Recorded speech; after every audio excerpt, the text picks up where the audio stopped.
পাঁচপাড়া গ্রামের বটগাছের রহস্য। পাঁচপাড়া গ্রামে একটা পুরনো বটগাছ ছিল। গ্রামের সবাই গাছটাকে কালো বট বলে ডাকত। দিনের বেলা জায়গাটা শান্ত থাকলেও রাত হলে সেখানে অদ্ভুত শব্দ শোনা যেত। কেউ বলতো কান্নার আওয়াজ, কেউ বলতো হাসির শব্দ। গ্রামের সাহসী ছেলে ছিল খাইরুল জুয়েল, তার সাথে ছিল লোকমান, সুমন, জাকির, বাবুল, সুহেল আর লিমন। এক রাতে তারা ঠিক করল বটগাছের রহস্য বের করবে। রাত প্রায় 12টা, চারদিক নিস্তব্ধ, শুধু ঝিঝি পোকার ডাক। সবাই টর্চ নিয়ে বটগাছের নিচে গেল। হঠাৎ ঠান্ডা বাতাস বইতে শুরু করল। লিমন কাপা গলায় বলল, ভাই, আমার ভালো লাগতেছে না। ঠিক তখনই গাছের উপর থেকে কারো ফিস ফিস শব্দ ভেসে এলো। কে এসেছিস?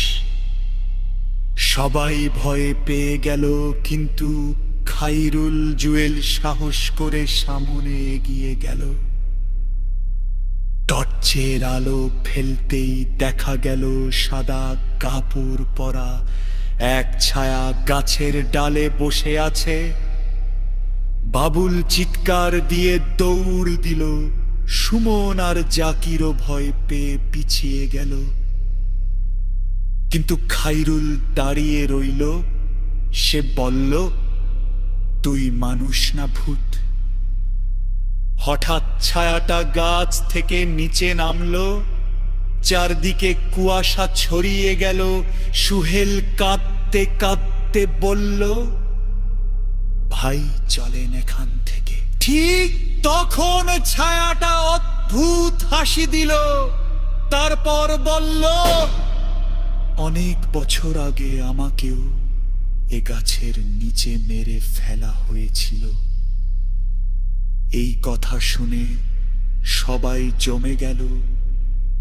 হঠাৎ টর্চের আলো নিভে গেল, চারদিক অন্ধকার।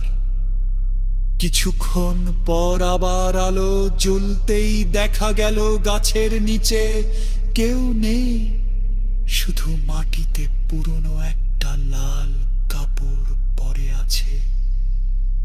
সেই রাতের পর থেকে খাইরুল জুয়েল আর তার বন্ধুরা কখনো রাতের বেলা ওই বটগাছের কাছে যায়নি।